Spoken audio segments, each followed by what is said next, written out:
Folks, what if we told you that more than half of the cast members at Disney World and Disneyland are basically brand new? And what if we told you that there's a major reason for that has emptied out the institutional knowledge and wisdom of the Disney parks and perhaps lessened the experience? Would you like to know how Disney purged their own? We'll tell you right now.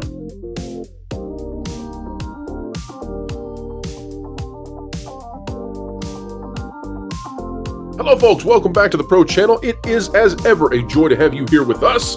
This is the land of the sensible center, the mainstream middle, the place where we tell you what's happening in entertainment and therefore, keep you ahead of the culture curve. Culture Casino is our guest today, and Culture, welcome back to the channel, sir. Thanks for having me, Pro. Can't wait to get into this subject. Oh, this is spicy. That's right. And folks, if you like Disney Parks info, don't miss out over the next few days because, yet again, we've got a big one confirmed. We'll be telling you about it in just a little bit. As we get into this, click the like button. Here is the news. I need, folks, for you to bear with me for 1 minute of your time. I know it's precious. I know. Folks, we don't take it for granted, but I need you to stick with us for just 1 minute because we have to talk about pin trading. And this is a weird thing to talk about. I promise it will make sense. I'll be fast. This is out of a Disney World after all. It's by Ricky. Hi, Ricky. You're so fine. No, we won't do that. Pin trading to return at Walt Disney World in April. Okay, so March 22nd, 2024. That means that pin trading has already returned to Disney World. Okay, I want to go to this article.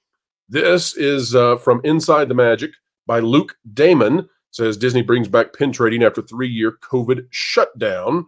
And 3 years was how long that pin trading had been down, and then it returned in 2023. Now, 2024, what are we talking about when we go back? Well, we're talking about they brought pin trading out. They've reinvigorated how they're going to do it. And they've been working culture behind the scenes significantly because pin trading, when it first returned, was not going well. Right. Now, what the heck does any of this have to do with cast members? Let me explain, folks. All right. When Disney brought back pin trading, Disney, according to a source that we have spoken with, Disney execs let it out of the bag that the reason that pin trading did not go smoothly when they brought it back, and the reason that they had to retrain all of their cast members on pin trading is because Disney executives realized that the majority of their cast members were brand new baby cast members who they had never been there before when pin trading was happening, and therefore they had no idea what this even was, because Disney had purged out so many people during the pandemic that the majority of their cast members now, they had only worked there for a year, 2 years, maybe 3, but none of this majority had been there back when pin trading was happening, and they didn't know anything about it. So Disney then, realizing this huge issue of knowledge inside their company, had to retrain everybody on what this was, what this program is, etc. Culture. Despite the fact that the source says this was packaged in a giant presentation about pin trading, Culture, the big news here is Disney purged out a huge part of their workforce, and it may be why their parks are struggling. And I talked to another guy, Culture, and he has said, and this was a little while ago, by the way, he said that Disney World, if you think about it, it was their most conservative in terms of workforce place of all their Disney parks. Now, we're not going to measure Tokyo because Tokyo is run by a different company. Yep. But Disney World had a better balance, I guess is the way you would put it. Had a better balance of liberals and conservatives and moderates working. During the pandemic, for reasons that folks out there will understand, the conservatives essentially mostly all left. And Culture, what we're left with now is a company that's run inside the parks by people who they don't have any institutional knowledge. They haven't been there long enough. And that's why I think the experience has degraded. Culture, talk to us for a moment about why it's so important to have a variety of viewpoints inside your workforce and what that might do to Disney parks if you don't. Well, I mean, it comes down to this, that you're gonna be lacking because of the lack of diverse opinions. They like diversity except for that, is that you will lack innovation because there won't be any room for, additional choices or directions or thought processes when it comes to just about everything, including how to go about doing something as simple as trading pins. You've also lost, the ability to adapt with your customers. I would suggest that you have a healthy percentage of the population that is on the right side of the aisle. And of course, you're going to have a significant portion on the left side of the aisle because of the way Disney has been leaning. But at the same time, you're now limiting your customer base as well. But the biggest problem with lack of innovation is it gives us what we've got: a stagnation of viewpoint, a monoculture. Monocultures are not successful in offering the broadest possible experience for guests, and it doesn't just it doesn't just sit within the theme park realm. It's everywhere across the board. This And is how you arrive at that evil queen situation too, by the way, culture, is yeah, because you don't have a conservative person in the company to say, you're coming at this from a place of empathy, and that's good. But if we have a family who has certain viewpoints and our evil queen has a very male presenting voice, we're going to have a very problematic presenting issue on our hands. So that's how we arrive in these kinds of well, scenarios. it also extends to the choice with attractions development or redevelopment in the case of two that are going to be happening in Magic Kingdom or have had and will happen in Disneyland. You end up with something that's going to be not as satisfying in Splash Mountain, which is now the Tiana Mud House or whatever it's going to be, and or the Bayou, whatever or not. I don't know. I don't care. I probably will go on it once to film it and then be able to chastise and mock it, relentlessly. But and then you end up with a redo of the Country Bears, which again, if you had a different viewpoint within the company, likely wouldn't happen. They might develop a new show, perhaps, but they wouldn't be fundamentally changing the aspects and elements that already exist because there's a certain thing to be said for tradition. It's one of the things that, the right side of the hour appreciates, is the constancy of certain things, the slow progression of things over time. And Country Bear Jamboree speaks to that extensively. Mind you, they're about to tear up whole sections of the park that are steeped in tradition and blow up the concepts that basically allowed you to escape from land to land and Right. away from the world outside. Well, they hate the Americana Yeah. aspect of what Walt loved. I mean, they despise that. Yeah. Culture, we haven't, I don't think. Now, that Park Place may have already put this out there. I wanted them to have the exclusive on it. Sure. But I'll briefly mention, that Country Bears, that attraction now is just going to be Disney songs sang with a country twang. Like that's the level of ingenuity and originality that they put into that. So you're going to get Bare Necessities sang with the country sound. Bare Yeah, Necessities. yeah, and you won't have the lovely character voice actors that originally did that. Again, another Right. destructive element to that as well. And again, the story will be incoherent. It won't make sense because right now Disney can't link Act One to Act Two to Act Three. And every single element in the theme park used to be about story, about the show. Well, I mean, right now it's feeling very hollow. It feels Well, like, they're turning Magic Kingdom into Hollywood Studios. It's an yeah, IP, yeah, excursion. yeah. It's a kaleidoscope of different properties, a diaspora in every land you go to with no cohesion. Well, and again, I mean, they also started to do that if you in Epcot by including things like Yes. Frozen and things like that. And again, destroying tradition is what, they have to do in order to get their political goals accomplished. So, but you spoke about something that I think is even more important, which is the institutional knowledge that has been lost. Let me set You that up for you real quick, Culture, yeah, because I want yeah, I want folks to understand in mm, the Sunshine State, you had a large number of people who had a particular set of beliefs.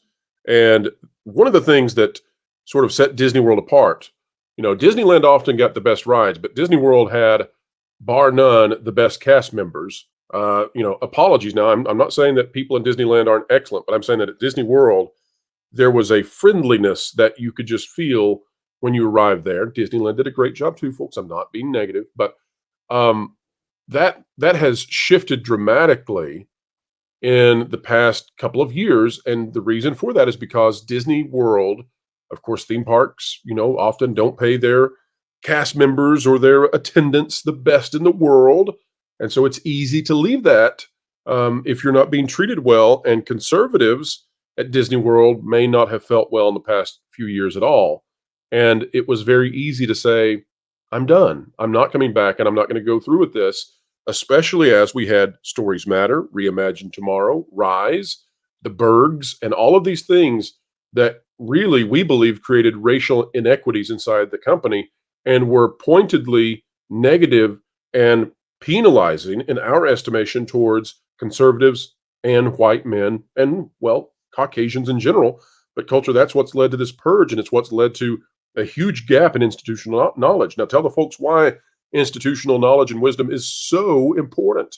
Well, you actually started out the idea that you have standards. Disney standards have fallen off a cliff, and Oh my gosh. again, it's not just in maintenance, and it's not just in safety. It's also in the guest experience, because cast members are no longer held accountable for so many things that they used to be held up to.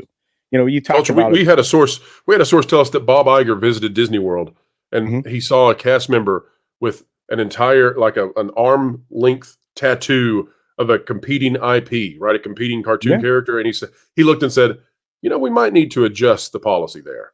They still haven't, but you're exactly right. The standards are in the toilet. Well, and again, I mean, those appearance standards obviously have fallen off on the wayside, as you mentioned before. They have a male presenting person as a face character in a meet and greet in just location. The evil queen has never stood so tall. True story. I mean, if you can dunk a basketball, you're a pretty evil queen. But those are the things that obviously suffer, because, again, right versus left, and I hate to do this because we're not political here, is the fact that, again, the people that are on the right tend to be more traditional. It always comes down to that. They always want a slower progression. They don't mind the support of, the social efforts that, don't directly destroy the things that are existing in the country or civilization itself. But they're gonna want those standards to exist. What they want, when the reason that Disney has so many fans, is because you knew what to expect when you went to their parks, when you went to engage in one of their properties, whether it be in California or Florida or their cruise ships or even their films. There was an expectation and a standard in and of that. But it's broader than that. And now I have even more concerns than ever, as I think a lot of people who fly on Boeing jets may as well. I'm worried about safety.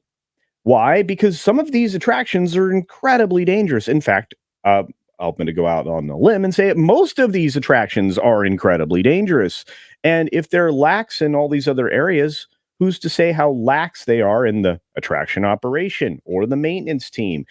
Engineering in Disney has allowed attractions to exist in even recently that they're okay with them failing every single day. I can point towards Rise of the Resistance. I can point towards a few other things like, the Way of Water attraction there didn't exactly it's so bad. last very long. Culture, we called this. We said, this is going to be a maintenance disaster over there with Tiana's Bayou Adventure. But you're exactly right. It's not just the cast members that you meet face to face. It's not the folks at the turnstiles. And by the way, it wasn't long ago that I was taking my wife through a turnstile, and there was a cast member who was extremely rude and wrong towards my wife, and I had to jump in and say, "Whoa, we're not going to do that. This is not appropriate." And that's an example, I think, of cast members who are brand new and don't have, by the way, a boss who's not also brand new. But you're right, even more important than those kinds of interactions, maintenance issues, security issues. You're exactly right. We need folks who have been there long enough to know how things run and who are not dumb enough to do new things that won't work. You're exactly right, Culture. And I just look, if you look across the board, since it sounds like there's been turnover company wide. Yeah. How could you not have massive turnover if more than half of your workforce, half of your cast members are so brand new they weren't there pre-pandemic? That's massive turnover. Well, and it also leads to lots of bad decision making. Because you're only hearing, one side of something, and you can't have broad appeal if you're only focused on one tiny element of something else. And you can certainly move things forward in culture for a period of time, but all of your most ardent fans, the people who can afford to take their family to the parks multiple times a year and so on and so forth, they're going to be done. And we've talked about this in other subject matter before. All of it's interconnected. You have the lack of right of first refusal repurchases of DVC. You have people abandoning Disney. You're seeing DVC contracts go up on market. You're just not seeing them picked up by Disney anymore. In fact, some of them have been sitting for a while and being devalued points wise. The resale market kind of tells you all of that. But again, it's across the entire company. I think Disney was one of the ones that took a while to recover in the cruise department after the initial surge. They've had difficulty gaining interest in their new real estate developments on property, which are these new DVCs. It took forever for them to move forward in some other areas, and they canceled things that were had mass appeal, that were kind of also benefited from Joe Rohde's ideas and everything else. So when you think about the fact that standards across the board have shifted entirely towards Ramada Inns being put up on property rather than you're not going to like what they're going to do with the Polynesian. You're not going to like it, culture. Already saw it. Yeah. And not only that, I mean, this goes back to the fact that just because it was problematic to maintain the lobby at the original Polynesian Hotel, they destroyed a fantastic traditional element that actually drew visitors just for its grandiose nature. Well, this Polynesian DVC concept is the worst thing they've done. It's unimaginably bad how stupid it is what they've done to it. And by the way, that also comes from purging out the Imagineers. And under Carmen Smith, subjecting Imagineering to now being a hub, a nexus of DEI and ESG hiring practices, which means that you're getting utterly stupid concepts. I don't want to break the exclusive here about what's happening with the Polynesian DVC, but I mean it's utterly horrendous. I mean it betrays the entire reason for going to Disney World, and it's going to greatly diminish the Polynesian, which is probably their most popular hotel. People just want to go to the lobby even to enjoy the atmosphere. And it used to be better at the lobby. Dramatically better. But what a terrible thing they're doing with DVC. But all of this again comes back to the idea that they purged out the people who would have been there standing in the way. Because listen, those who are classically liberal, they look to liberate, they look to find ideas that should be existing, and they look for bad things or bad ideas that they can do away with. And conservatives, they're the psyche there, because these are largely personality traits. Conservatives look to conserve. So they hold on to that which works, and they defend it against those who would go too far. And so both of those forces interacting with one another, and then the moderates in between acting as the mediator, that's what gives you a solid company. And so Disney purged out one entire side of that, maybe more. And here we are today, where now it's just change after change run amok, but with no boundaries, no parameters to hold it in check. So I do want to say, Culture, before we wind up today, we are not being negative about all cast members or even the majority of cast members. I'm reminded of a story someone sent us recently where they were wearing our Reedy Creek Improvement District state prison shirt, happiest jail on earth. So they wore it in, and security stopped them. And the person thought, oh no, I'm going to get in trouble for wearing this. And security wanted to take a picture with them. And it turns out that all the security people there watch the Pro Channel every day, and they love it. And they were so excited to see somebody coming in through with the shirt. And so, listen, we love cast members. We know the vast majority are great and good people who do a wonderful job. Yeah. But there's a significant problem when Disney purged out so many who had such wisdom, knowledge, and expertise. And it shows. You have the exceptions, and the exceptions are glaring now. And that's a real problem.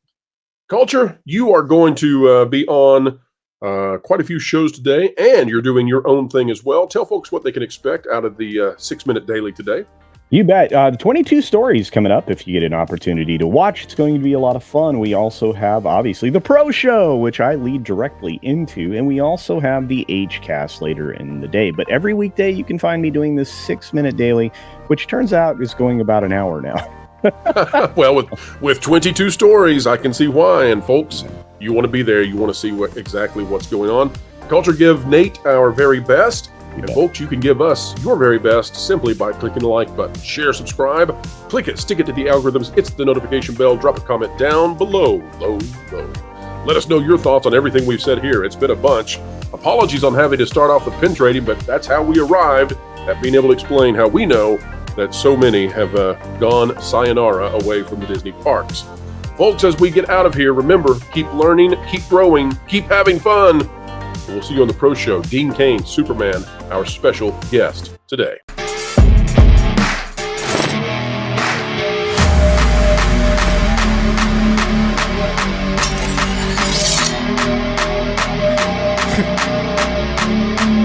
Wilton, what are you doing? Well, word on the street is the culture war has officially made it to the doorstep of that park place. And I realize Jonas has no one there who loves him. So I thought I should go and protect them. Yeah, okay. You know, that's not, how you do this, right? Do what? Fight?